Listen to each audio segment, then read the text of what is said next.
മനുഷ്യന് ആഗ്രഹം ശക്തമായ എന്ത് കാര്യവും ഉറക്കത്തിൽ നടക്കും. ഒരാൾക്ക് പെണ്ണെട്ടണമെന്ന് അതിശക്തമായ ആഗ്രഹം ഉറക്കത്ത് കിട്ടും. മഹർ വേണ്ട, മോതിരം വാങ്ങണ്ട, ഒരാൾക്ക് കുവൈത്തേക്ക് പോകണമെന്ന് അതിശക്തമായ പൂതിയാണ്. ഉറക്കത്ത് പോകും, പാസ്പോർട്ട് വേണ്ട, ടിക്കറ്റ് വേണ്ട, ഒന്നും വേണ്ട, പോയി ഉഷാറായിട്ടുണ്ട് വരാം. അപ്പോൾ ഒന്ന് ആഗ്രഹം ശക്തമായിരിക്കണം. അവകാശവാദം ഉണ്ടായിട്ട് കാര്യമില്ല. അവകാശവാദം ഇപ്പം നമുക്ക് എല്ലാവർക്കും ഉണ്ടാവും, കണ്ട തിരക്കടില്ല, അതുകൊണ്ടൊന്നും കാണൂല. കണ്ടേ പറ്റൂ, കാണും. അതാണ് എനിക്ക് കണ്ടേ പറ്റുള്ളൂ എന്ന് തീരുമാനിക്കാൻ വേണ്ടി കഴിയണം എന്ന്. അവിടെയാണ് കാഴ്ച. അതാണ് ഒന്നാമത്തെ കാര്യം. രണ്ടാമത്തെ കാര്യം, മുസ്തഫ നബി സല്ലല്ലാഹു അലൈഹി വസല്ലമ തങ്ങളെ കണ്ടാൽ അത് നബിയാണെന്ന് മനസ്സിലാകാൻ ആവശ്യമായ വിവരമുണ്ടായിരിക്കണം എന്നുള്ളതാണ് രണ്ടാമത്തെ കാര്യം. പൂതി എളുപ്പമുണ്ട്, മറ്റേത് അത്ര തന്നെ എളുപ്പം നടക്കൂല. നബി തങ്ങളെ സല്ലല്ലാഹു അലൈഹി വസല്ലമയെ ഉറക്കത്തിൽ മാത്രമല്ല കാണുക, ഉണർച്ചയെ തന്നെ കാണും. കണ്ടോരുണ്ട്. ഷാ വലിയുല്ലാഹി ദഹ്ലവി പറഞ്ഞിട്ടുണ്ട്, ഞാൻ കണ്ടിട്ടുണ്ട് എന്ന്. അപ്പോൾ ഉറക്കത്തിലൊന്നല്ല, ഉണർച്ചയെ തന്നെ കാണുമെന്നാണ് അഹ്ലുസുന്നത്തി വൽ ജമാഅയുടെ അഖീദ. അപ്പൊ കണ്ടാല് അത് നബിയാന്ന് മനസ്സിലാവണ്ടേ സല്ലല്ലാഹു അലൈഹി വസല്ലം. അതിനാവശ്യമായ കാര്യങ്ങൾ പഠിക്കണം. അതാണ് രണ്ടാമത്തെ കാര്യം. എന്താ പറഞ്ഞു? നബി തങ്ങളുടെ ശരീരം എങ്ങനെയാണ്, മുത്തുനബിയുടെ നിറം എന്താണ് സല്ലല്ലാഹു അലൈഹി വസല്ലം, നബി തങ്ങളുടെ മൂക്കെങ്ങനെയാണ്, നബി തങ്ങളുടെ കണ്ണെങ്ങനെയാണ്, പുന്നാര നബി തങ്ങളുടെ പുരികങ്ങൾ എങ്ങനെയാണ്, തലമുടി എങ്ങനെയാണ്, താടി എങ്ങനെയാണ്, നടത്തം എങ്ങനെയാണ്, ഇരുത്തം എങ്ങനെയാണ്, അങ്ങനെ പഠിക്കണം. എന്നാലേ കണ്ടത് നബിയാന്ന് മനസ്സിലാവുള്ളൂ. ശൈത്താൻ നബി സല്ലല്ലാഹു അലൈഹി വസല്ലമയുടെ രൂപത്തിൽ വരൂല എന്നാണ്.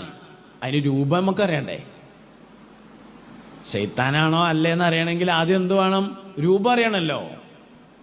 അങ്ങനെയാണ്, രൂപം അറിയണം.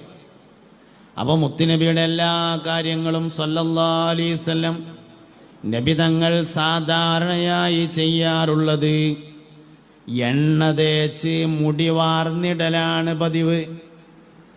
ഇടയ്ക്കിടെ ചില രോമങ്ങൾ നരച്ചതുണ്ട്. എണ്ണ തേച്ച് വാർന്നിട്ടാൽ കറുത്ത മുടികൾക്കിടയിൽ വെളുത്ത മുടികൾ ഒളിച്ചു പോകുന്നതിനാൽ വെളുത്ത മുടി സാധാരണയായി കാണാറില്ല. അതാണ് നബി തങ്ങളുടെ മുടിയുടെ രൂപം സല്ലല്ലാഹു അലൈഹി വസല്ലം.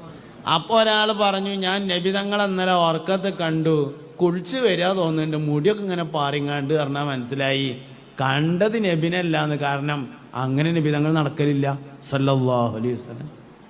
എണ്ണ തേച്ച് വാർന്നിട്ടിട്ട് വേറൊരാൾ പറഞ്ഞു, ഞാൻ നബി തങ്ങളെ കണ്ടു സല്ലല്ലാഹു അലൈഹി വസല്ലം, തലയൊക്കെ നല്ലോണം നരച്ചിട്ടുണ്ട് എന്ന് പറഞ്ഞാൽ മനസ്സിലായി കണ്ടത് നബിനല്ല സല്ലല്ലാഹു അലൈഹി വസല്ലം. കാരണം മുത്തുനബിയുടെ തലയിൽ നരച്ച മുടി ഓരോന്നുണ്ട്, പക്ഷേ എണ്ണ തേച്ച് വാർന്നിടലും വെളുത്ത മുടി കറുത്ത മുടിയുടെ ഉള്ളിൽ ഒളിക്കലുമാണ് പതിവ്. വെളുത്ത മുടി ഉണ്ടെങ്കിലും കാണലില്ല. വളരെ കുറഞ്ഞ വെളുത്ത മുടിയാണുള്ളത്. ഒരാൾക്ക് ഇങ്ങനെ എണ്ണണമെന്ന് വിചാരിച്ചാൽ എണ്ണിയെടുക്കാൻ പറ്റും, അത്ര മുടികളെ നരച്ചിട്ടുള്ളൂ സല്ലല്ലാഹു അലൈഹി വസല്ലം. ഇങ്ങനെ ഓരോ സംഗതികളും. ഒരാൾ പറഞ്ഞു എന്ന് വിചാരിക്കാൻ, ഞാൻ നബി തങ്ങളെ കണ്ടു സല്ലല്ലാഹു അലൈഹി വസല്ലം, പല്ലൊന്ന് ചെരിഞ്ഞിങ്ങാണ്ടാണ് എന്ന് പറഞ്ഞാൽ മനസ്സിലായി കണ്ടത് നബിനല്ലാന്ന് സല്ലല്ലാഹു അലൈഹി വസല്ലം. കാരണം മുസ്തഫ നബി തങ്ങളുടെ പല്ല് നിരയൊത്ത പല്ലുകളാണ്, ഒറ്റൊന്നും ചെരിഞ്ഞിട്ടില്ല. ഇങ്ങനെ ഓരോ കാര്യങ്ങളും. പുണ്യനബി സല്ലല്ലാഹു അലൈഹി വസല്ലമയുടെ മൂക്ക് അല്പം നീളമുള്ളതും അഗ്രഭാഗം വളഞ്ഞതുമാണ്. ഉയർന്നു നിൽക്കുന്ന മൂക്കായിരുന്നു. നബി സല്ലല്ലാഹു അലൈഹി വസല്ലമയുടെ കണ്ണിൻ്റെ വെള്ള അതിശക്തമായ വെളുപ്പും അതിൻ്റെ നടുവിലുള്ള കൺമണി അതിശക്തമായ കറുപ്പുമാണ്. അപ്പോൾ ഒരാൾ പറഞ്ഞു, ഞാൻ നബി തങ്ങളെ കണ്ടു, കണ്ണു വെള്ളാരം കണ്ണിൻ്റെ മാതിരിയാണ് എന്ന് പറഞ്ഞാൽ മനസ്സിലായി കണ്ടത് നബി തങ്ങളെല്ലാം സല്ലല്ലാഹു അലൈഹി വസല്ലം. ഇങ്ങനെ നബി തങ്ങളെ പഠിക്കണം. ഞാനത് പറഞ്ഞതിൽ രണ്ടുദ്ദേശമുണ്ട്. രണ്ടുദ്ദേശത്തിലാണത് പറഞ്ഞത്. ഒന്ന്, നബി സല്ലല്ലാഹു അലൈഹി വസല്ലം എങ്ങനെയാണെന്ന് മനസ്സിലാക്കി തരലാണ്. രണ്ടാമത്തെ ഒരു കാര്യം അതിലുള്ളത്, നബി സല്ലല്ലാഹു അലൈഹി വസല്ലം എങ്ങനെയായിരുന്നോ അങ്ങനെയാവാൻ വേണ്ടി നമ്മൾ പരിശ്രമിക്കണം. ഒരു സദസ്സിലേക്ക് മുസ്തഫായ നബി തങ്ങൾ വന്നാൽ സല്ലല്ലാഹു അലൈഹി വസല്ലം, ആ സദസ്സിൽ എല്ലാവരും നോക്കിയാൽ ഒറ്റയടിക്ക് കാണുന്ന സ്ഥലത്ത് ഇരിക്കലായിരുന്നു പതിവ്. അതായത് വാതിലിന്റെ മുക്കിലോ മറവിലോ ഒളിവിലൊന്നും ആരിരിക്കൂല, നബി തങ്ങൾ ഇരിക്കൂല സല്ലല്ലാഹു അലൈഹി വസല്ലം. അത് നമ്മൾ വെള്ളിയാഴ്ച ജുമഅക്ക് എന്നാൽ അങ്ങനെ ഇരിക്കുക. എത്ര നേരത്തെ ചെന്നാലും അവിടെ ഇരിക്കുള്ളൂ. സ്ഥലമില്ലായിട്ട് നേരം വയ്ക്കി വന്നപ്പോൾ അവിടെ സ്ഥലം കിട്ടിയത് ഉള്ളൂ വെച്ചിട്ട് ഇരിക്കുകയാണെങ്കിൽ കുഴപ്പമില്ല. നമ്മൾ എത്ര നേരത്തെ ചെന്നാലും മൂലക്ക് ഇരിക്കും. നബി സല്ലല്ലാഹു അലൈഹി വസല്ലം തങ്ങൾ അങ്ങനെ ഇരിക്കൂല. നബി തങ്ങൾ ഒരു സദസ്സിൽ ചെന്നാൽ ഒറ്റ നോട്ടത്തിൽ എല്ലാവരും കാണുന്ന സ്ഥലത്താണ് ഇരിക്കൽ പതിവുണ്ടായിരുന്നത്.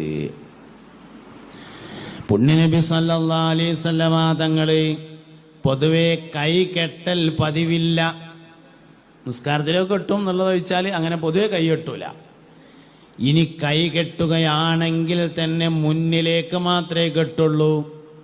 ജീവിതത്തിൽ ഒരിക്കലും പുന്നാര നബി സല്ലല്ലാഹു അലൈഹി വസല്ലമ ബാക്കിലേക്ക് കൈകെട്ടി നിന്നിട്ടില്ല. ലേശം മെനക്കെടുണ്ടാവും, കുറച്ച് അധ്വാനം ഉണ്ടാവും. പക്ഷെ അങ്ങനെ ആവണം, അങ്ങനെ ആവണം. ശബ്ദം പുറത്തേക്ക് വരുന്ന തരത്തിൽ മുസ്തഫായ നബി സല്ലല്ലാഹു അലൈഹി വസല്ലമ തങ്ങൾ ചിരിക്കൽ പതിവുണ്ടായിരുന്നില്ല. ചിരിക്കുമ്പോൾ ഒച്ച ഉണ്ടാവില്ല. ശബ്ദം പുറത്തേക്ക് വരുന്ന തരത്തിൽ മുത്തുനബി സല്ലല്ലാഹു അലൈഹി വസല്ലമ ചിരിക്കൽ പതിവില്ല. അപൂർവമായി നബി തങ്ങൾ പൊട്ടിച്ചിരിച്ചിട്ടുണ്ടെങ്കിലും അഥവാ അണപ്പല്ല് കാണുന്ന തരത്തിൽ ചിരിച്ചിട്ടുണ്ടെങ്കിലും സാധാരണ അങ്ങനെ ഒരു പതിവില്ല. ഇന്നമാ കാന യതബസ്സമു, അണപ്പല്ല് കാണാത്ത തരത്തിൽ പുഞ്ചിരിക്കലായിരുന്നു സ്ഥിരമായ പതിവ്. അങ്ങനെയാണ്. അപ്പം അങ്ങനെ ഓരോ കാര്യങ്ങളും ഇങ്ങനെ മുസ്തഫായ നബി സല്ലല്ലാഹു അലൈഹി വസല്ലമയെ കുറിച്ച് പഠിച്ച് മനസ്സിലാക്കുക. നബി തങ്ങളുടെ ചുണ്ടുകൾ നല്ല ചുവന്ന ചുണ്ടുകളായിരുന്നു. നബി സല്ലല്ലാഹു അലൈഹി വസല്ലമ തങ്ങളുടെ ശരീരത്തിൻ്റെ നിറം വെള്ളയിൽ സ്വർണം കയറിയതുപോലെയായിരുന്നു. തങ്ക നിറം, വെള്ളയിൽ സ്വർണം കയറിയതുപോലെയുള്ള നിറമാണ് നബി സല്ലല്ലാഹു അലൈഹി വസല്ലമ തങ്ങൾക്കുണ്ടായിരുന്നത്. അങ്ങനെ ഓരോ കാര്യങ്ങളും ഇതാണ് നമ്മൾ നബി തങ്ങളെ സ്വപ്നത്തിൽ കാണാൻ രണ്ടാമത് ചെയ്യേണ്ടത്. മൂന്നാമത്തെ കാര്യം എന്ന് പറയുന്നത് സ്വലാത്തിനെ അധികരിപ്പിക്കലാണ്. നാലാമത്തെ കാര്യം മുസ്തഫായ നബി സല്ലല്ലാഹു അലൈഹി വസല്ലമ തങ്ങളെ കണ്ട ആളുകളുമായി തവസ്സുൽ ചെയ്യണം.